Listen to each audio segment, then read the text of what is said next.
Thank you. G Good morning, all. My name is Albert Suisse, Director of External Research Partnerships. On behalf of the Division of Research and Economic Development, Dr. May cannot attend due to a conflict. However, he brings greetings and apologizes for his absence. Today's panel discussion on digital dependency in higher education. Who is driving, you or AI? The moderator of this panel will be Ms. Gabriella Waters, who's the Director of Operations for CEAMLS, which is the Center for Equitable AI and Machine Learning Systems. On the panel, it will consist of Dr. Kofi Nyarko, the Director of CEAMLS, Dr. Timothy Summers, who's the Vice President and CIO for Information Technology, and Mr. Will Mapp, an AI research engineer within CEAMLS. So without further ado, I will turn this over to Ms. Gabrielle Waters, who will be popping up very shortly. Thanks so much, Al, and I appreciate that introduction. I welcome everyone, and especially to the panelists for today's discussion. I don't think I have to sell you on the idea that AI permeates everything that every topic touches. And so today we want to sort of talk a little bit more about that with the lens of higher education. My role as moderator is to keep the discussion going. I am more like your friendly Sandman from the Apollo Theater. So I want you to perform your role, but I will drag you off the stage. And then I will also be looking at questions from the audience because we are also interested in the things and insights that you have or want answered. So with that started, the first question is sort of the level set. And I'm going to ask this of everyone, but then I will call your names in turn. So we all know that generative AI, which we will shorten for Gen AI, is automating so many things in higher education, grading, syllabus creation, student advising, things of that nature. Someone is unmuted. So what kind of practical steps can the faculty take to make sure that their expertise and their judgment, that human judgment, because Dean Prime is here and that is important for her, is going to remain central to academic life? So I would like to start with our professor on the panel, Kofi. Thank you very much, and thank you all for having me here. This is a great panel and it's a great topic. I like to think of AI almost in the analogy of a GPS for teaching. It can suggest, the fastest route as an example, can point out traffic jams, maybe offer some scenic detour, but you're still the driver, you're still in control. You decide whether to follow the route, to stop along the way, to, go get a snack, take the road less traveled. The practical step for me in thinking of how AI should be considered is in terms of keeping your hands on the wheel. You use AI for all of the heavy lifting stuff and logistics, so you can spend your time and your energy on the teaching aspect that requires a human touch. So think mentorship, insights, and the kind of nuanced judgment like no algorithm can replicate, hopefully, at least not yet. This whole GPS metaphor, for me, it also highlights the risk of over-reliance, which is real. We've all had like those moments when GPS sent us down some back road that we didn't know existed or misjudged traffic, and we had to rely on our own instincts and acknowledge knowledge of the terrain.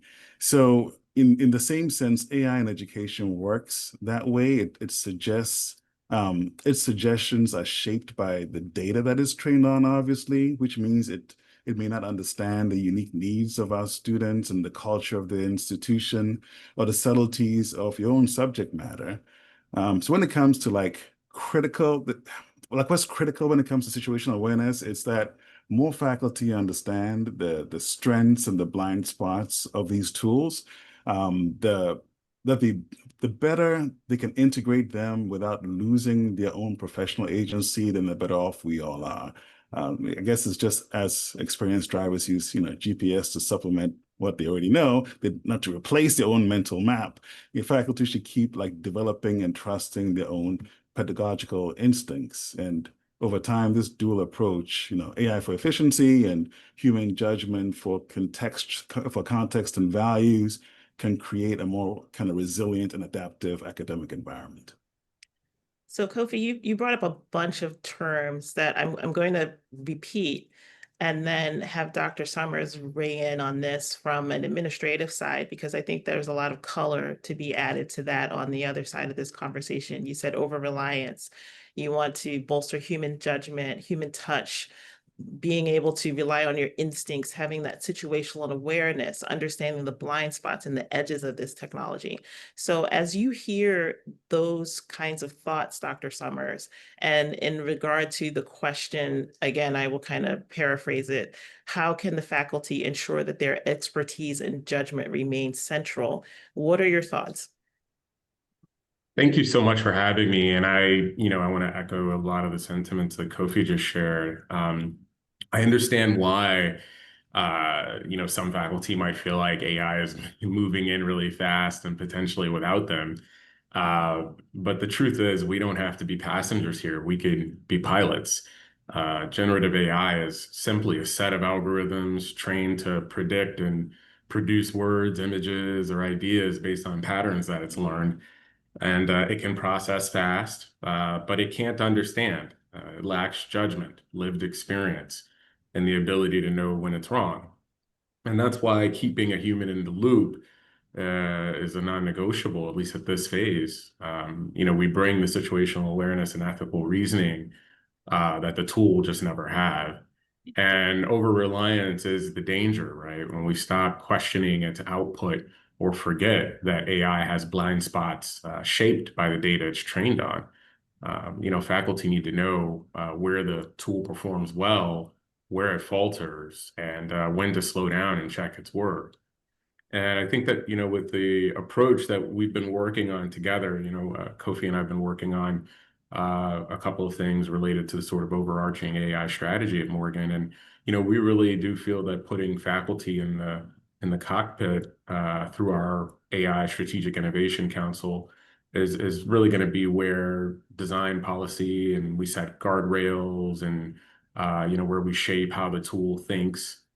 And, when we look at other institutions, especially R1 institutions, Duke and Stanford embedded their staff, their faculty into governance early on, and it proved that AI can be guided with integrity. And I think we're doing a lot of the same because AI, should serve education and not overtake it. Thank you for that. Will, you're also a professor and you're also a developer, my fellow mad scientist partner in crime. And so I think you know kind of what it's like to stand on the side of both in terms of having to look at the over-reliance and the human judgment, but also to develop the technology in a way that supports and empowers versus supplants. So when you hear the comments from Kofi and Dr. Summers, in context with your role on both sides of the line, especially with the blind spots, because sometimes the blind spot is in the user's understanding of the tool or in the implementation of the tool in an environment where it's maybe not optimal. What are your thoughts on teachers and professors and staff being able to sort of remain in that driver's seat? Yeah, I would like to say and lead off with the last time Dr. Nyarko threw the example of GPS and AI, it was also with Dr. Summers and myself in DC. He threw that in my face so hard. So I think, from where I sit, and having, worked with students and built, technology and perform research, I think the faculty members' big superpower is that they are able to bring themselves to the fore. As Dr. Summers said, AI is trained on data. It makes prediction, it's probabilistic. As Dr. Nyarko said, with a GPS, you can get to a stoplight in downtown Baltimore and then not listen to Google Maps and make the right turn instead of making the left turn. I think the professor brings something to the table. They bring their attitude, they bring their culture, they bring their experiences to the table. And so if you're using AI as a co-pilot to help with curriculum, if you're using AI as a prompting tool to get interaction with your students, then you bring that with you. You're able to inform the tool that shape and mold my curriculum in this way, make sure that we are not having cultural harm, right? Bringing in, I use a lot of analogies and analogs when I actually work with students in AI. Like, bring your experiences from the past and communicate in such a way that it's both the AI, your experience, how the student receives that information as well. And I think you have something very, very powerful. You have something that's very powerful. It can be personalized as well between teacher and student. And so I feel like there's a lot of great benefits here. However, as you mentioned, there are a lot of blind spots as well. And again, I think this is where, as Dr. Summers said, AI does not have experience. It does not have understanding. It does not understand nuance that well. And that is a benefit. That's a net benefit to the teachers and educators who want to use AI as a tool, in my opinion. Thanks, Will. So I want to push this question toward Dr. Summers, because a lot of what was just discussed sort of makes us wonder how we're going to strike the optimum balance between the speed and efficiency that these tools can offer, while still preserving the space for the human and the autonomy and the responsiveness that we need from actual human interaction. So from your seat as CIO, and your evaluation of these tools for implementation across the campus, how are you looking at balancing those? It's a great question. Efficiency is really tempting, but efficiency without reflection is really just speed. And what makes us as a university, is our ability to interpret, to question, to teach judgment. I say that, not just as someone who studies, but, studies AI, but also someone who builds the systems as well. And I can tell you, these tools are really powerful, but they're only as good as the human guidance behind them. I remember being a consultant for a company, and they were wanting to use AI to help them with hiring decisions. And, they had really great data with regard to how they had historically hired folks. And, and they, we fed that into the system and trained the system up on it and everything. And when they started piloting the system, they were just like really unhappy with the results. And they said, well, we brought this thing in to, make more and better diverse hires and things like that, but it's not doing it. And, when we reflected on the data, their historical performance, they hadn't really done a very good job at hiring diverse candidates in the first place. So the machine was just doing what they'd always done. So it's really important when we're building these systems. They really do cause us to reflect on ourselves, because it's like our old math teacher might say, garbage in, garbage out, right? And so, think about when calculators were introduced in school. We didn't get rid of math teachers. The calculator removed the tedium of basic arithmetic so students could focus on solving more complex problems. AI works very much the same way. I mean, when used wisely, it frees us up from all kinds of repetitive tasks so we can focus on what's more uniquely human, the mentorship, the dialogue, the intellectual challenge, and the kind of engagement that shapes character as much as it shapes skills. And that's why, really, just from sort of inspired by some of the conversations that, I've been having with folks around campus, and also, Will mentioned the conversation he and Dr. Nyarko and I had, I've been sort of, just loosely thinking, man, it would be really amazing if we had something like a Morgan Faculty Fellowship for Responsible AI Integration, where our faculty could test tools on their own terms and publish insights and maybe even set the gold standard around how to use these tools. Boston University and Stanford show that, values first integration works, and Kofi and I took a very much values, focused approach to the AI strategy that we've been working on with the president's office. And for us, I really think the priority is clear. We lead with our principles and not our software. I do want to point out that the calculator was added to schools in the 80s. And in the 80s, when this happened, and I was alive, I remember teachers picketing outside of their schools saying no to calculators. And these tools that we're talking about right now are the calculators of the 21st century. And we look back at these teachers and we think it was rather silly in hindsight that they were so against the calculator. And now it's just a given that they're in the schools and you're going to be using them. And so we have to sort of think that we're in that point of inflection with this technology now. And it's not about whether or not the calculator is there to give you the answer. It's about how you think about arriving at that output.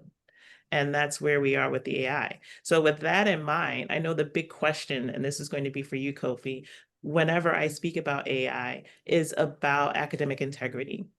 And so how do you, as the director of an AI center, as a professor, as a researcher, see AI tools affecting the skills that we are really looking for in students, the critical thinking, the creativity, the self-direction, and what can we do to put any type of safeguards in place to make sure that those competencies don't disappear and don't diminish as the uptake of these systems becomes more prevalent? So the whole analogy of AI as a calculator is it's a common one, and it's a common one for a reason, because it seems like we're kind of repeating a bit of history here. The only difference this time around is that the calculator can not only do all of the typical calculations you would expect, it can write essays, it can compose music, it can debug your code, right? Which is amazing. This is an amazing capability that this is where we currently are in the technology cycle. But I mean, there's a catch, obviously. If we never teach students how to think before they press that generate button, then we risk raising a generation of intellectual passengers instead of drivers, as Dr. Summers was alluding to.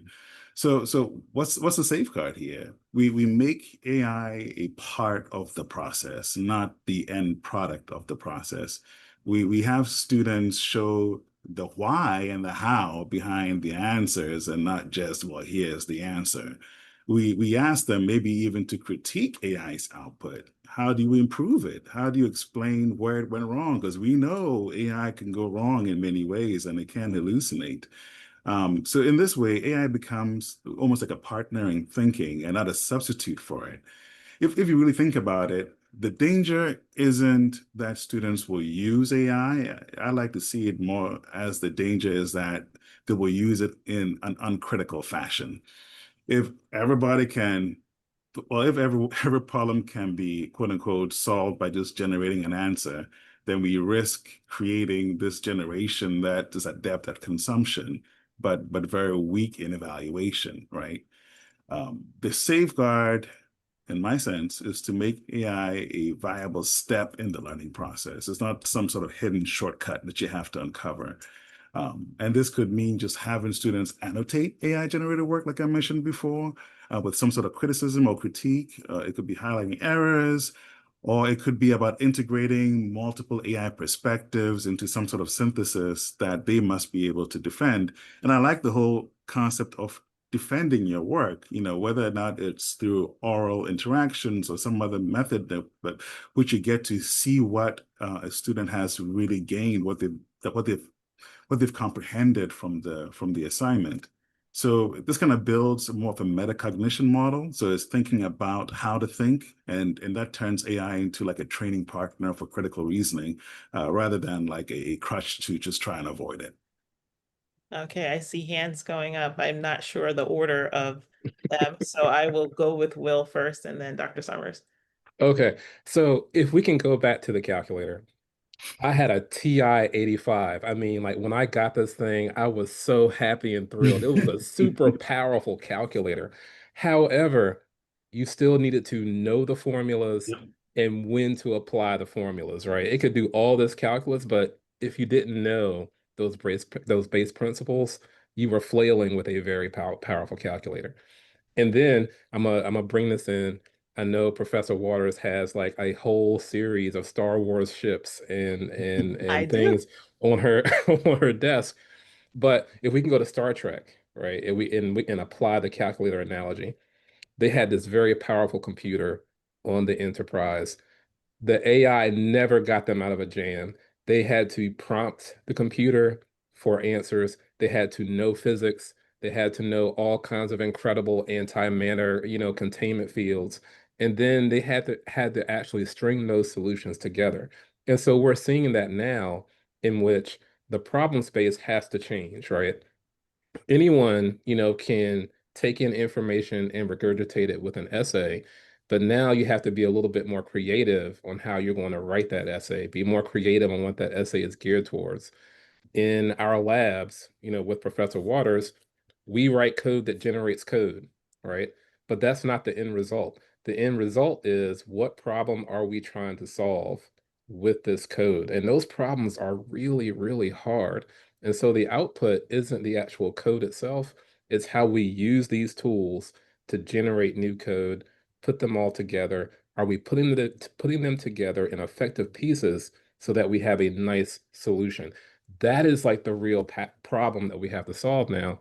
And it's not entirely technical, but it's very creative. But you need to understand how the technical pieces actually work and fit together. Dr. Summers.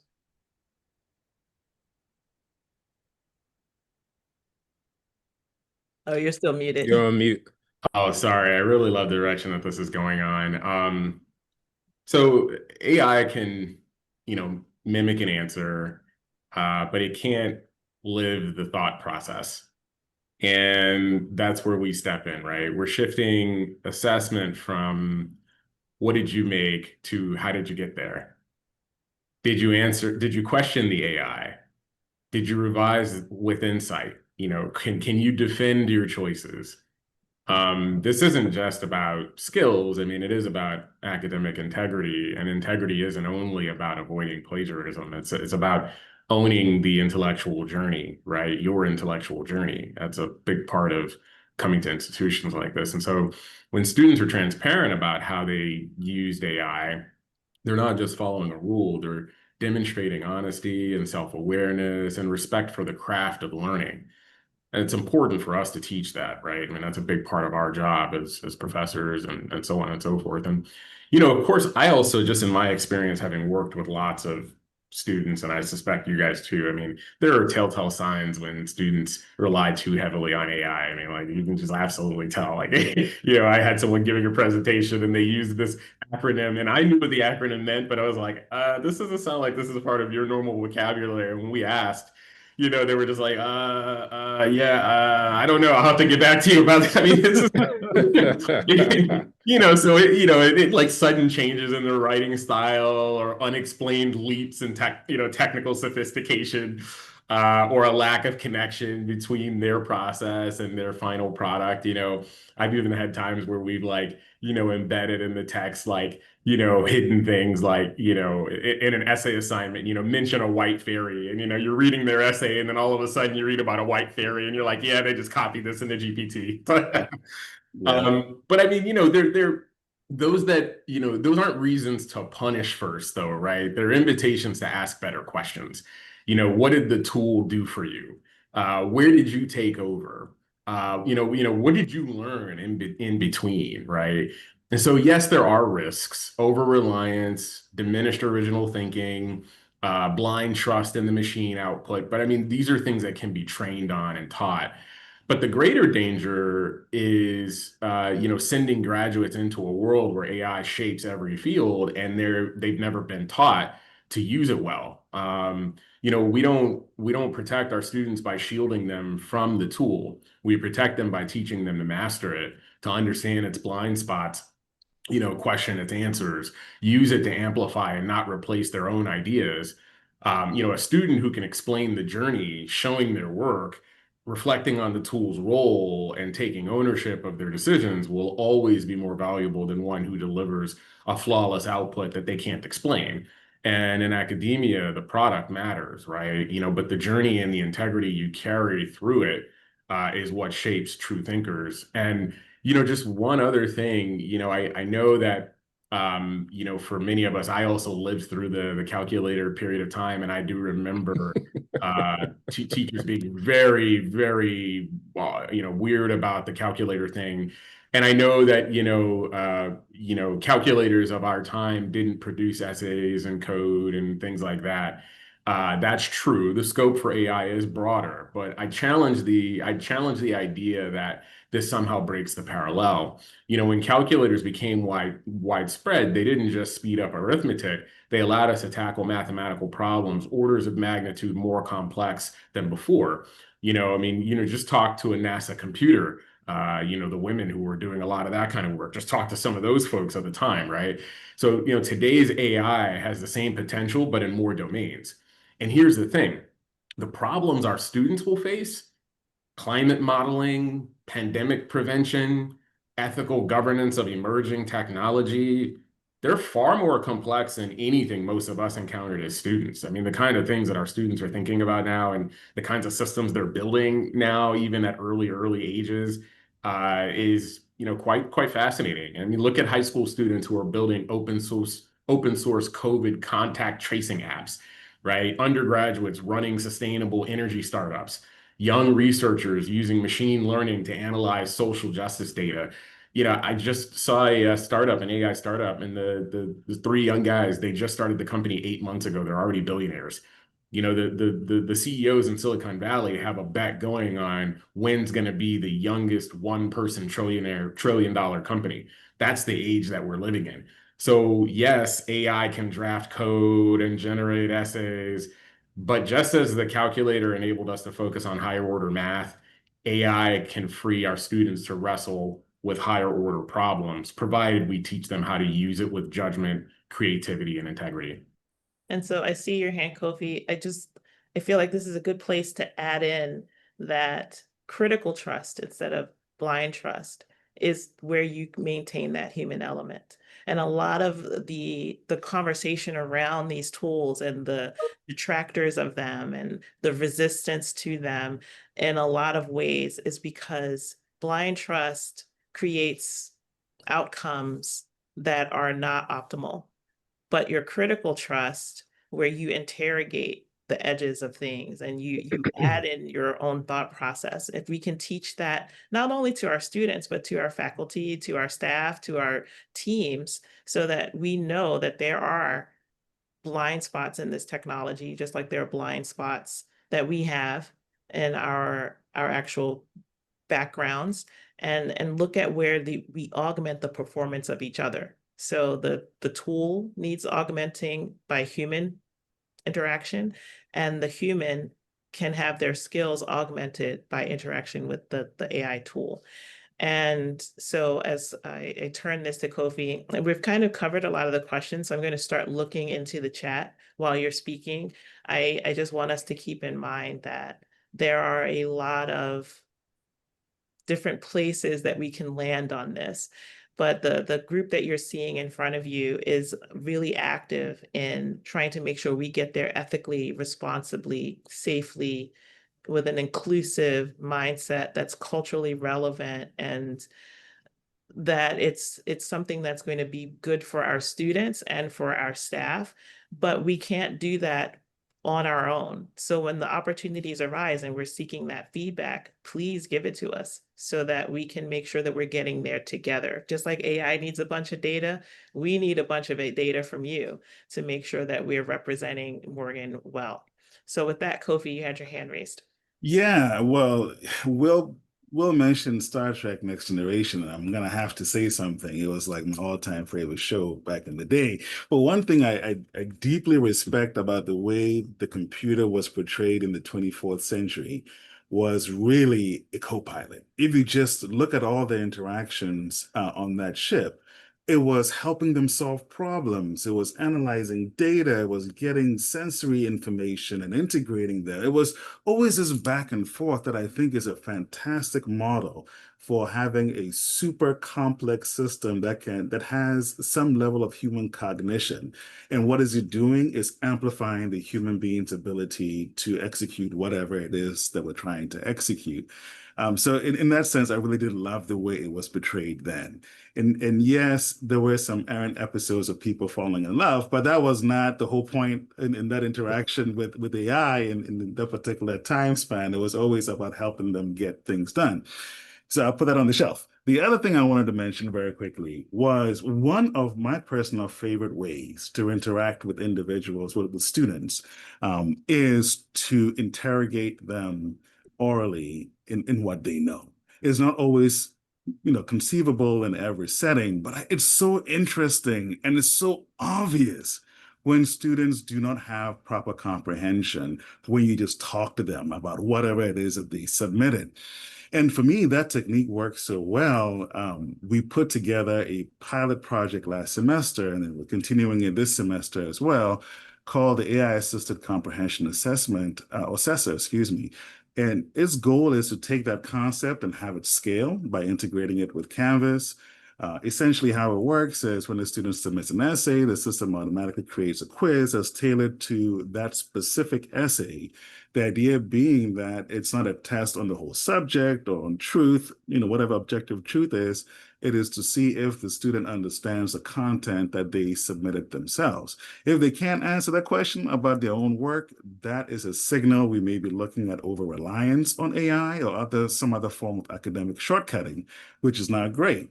Like the beauty of this thing is that it flips AI from being just a potential threat to integrity into a tool that can be used for protecting it.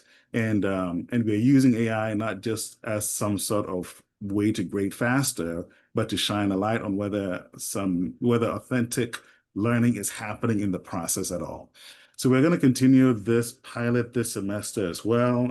Hopefully, if any faculty is interested in piloting this, please let me know. Reach out to me at my email address, and I will have one of my researchers contact you and get you involved. I love the Star Trek examples because I'm also a Trekkie.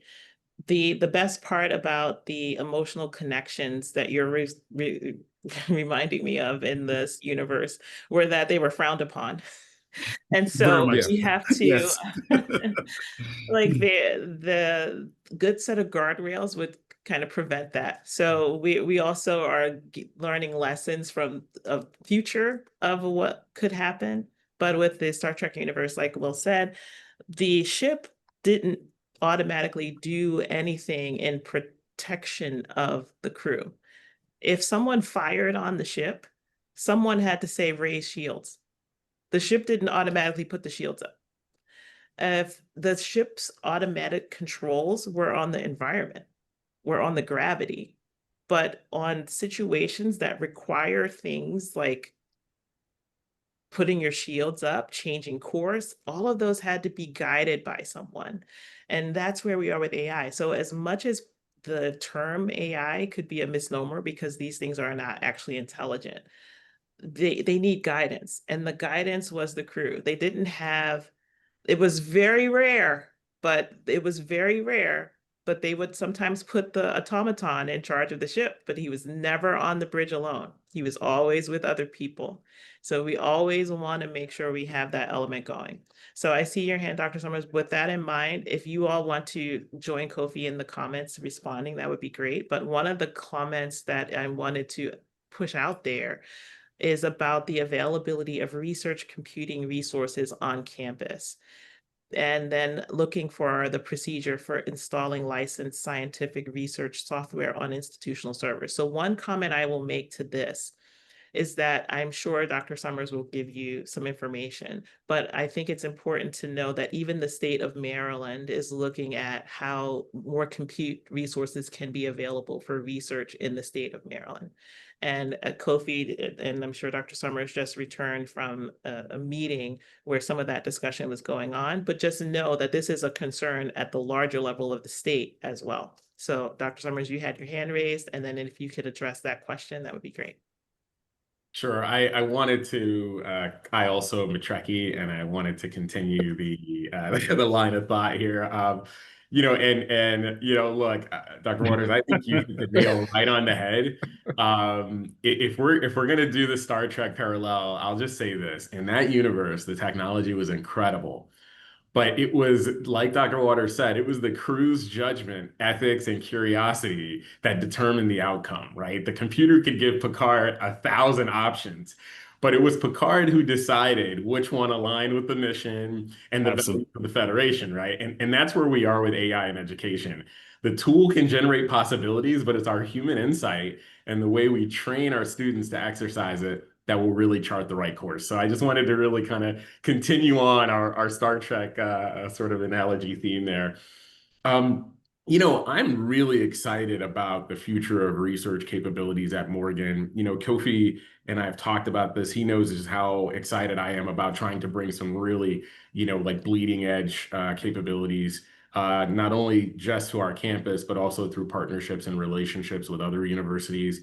We're already talking with, really, really, industry leading companies like NVIDIA and Google and others around not only how we can get, compute capabilities, but also, and GPUs and TPUs, but also quantum and a bunch of other sort of aspects there as well. And so these things, as you know, they take time to develop and sort of build over time. I think someone's unmuted, but these things they take time to develop. But yeah, I'm incredibly excited. The way that I see it, my role is really to help establish an ecosystem of capabilities here. And so, if a researcher wants to do some research involving X technology, we want to try to do our best to have the ability to do those things. So that's the way that we're sort of approaching it and the way we're leaning in. And we're asking, we're being unapologetic and I think, gracious about how we ask for resources for these things as well. You guys know probably better than me that, we're in an austere environment and resourcing can be tough. But fortunately, everyone is valuing innovation. And I think a lot of groups see Morgan as an innovative powerhouse. Thank you for that, Dr. Summers. One of the comments is asking about using AI ethically and using it critically, especially when a lot of these data sets do not, treat brown and Black culture equitably. And how can the benefits of using the tool outweigh the fact that it harms our communities and our students where we live? So one of the things, as you all are thinking about your answer to this, is that we are part of that solution. So part of it is the work that we do to sort of de-bias these systems in a way that the harmful bias doesn't impact us in a negative way. There are others who are doing this. The Latimer is one. They're an API sort of living in the GPT. It's a RAG model that sort of filters those responses so that they are coming through that cultural lens. And that cultural lens is shaped by data from HBCUs going way back to the microfilms where the newspaper articles are saved and all of that. But it's also in how we prompt and interact with these tools and how we can get better results. But we're not always going to rely on that. So the work of the center, a lot of the students and the researchers are looking for solutions, have identified solutions, have made a lot of headway and making new methods and implementations of these systems so that we won't have or experience that same kind of harm. So it's already top of mind. There are several IPs out of the center that is on this specific thing. We partner with other institutions, other entities around this to create an ecosystem where we don't have to opt in to the nonsense, as I will say it. That's the best euphemism I have for you this morning. And that will sort of insulate us from experiencing that at scale. So it's definitely on the tip of the tongue for us in every conversation. I don't know if you all want to add to that. If you do, please feel free. Well, it was an excellent response. I don't think there's too much to add to that. I do think that we should keep in mind that the technology is happening. It's moving quickly. The genie is out of the bottle. Whatever euphemism you want to apply is to apply, you can apply it.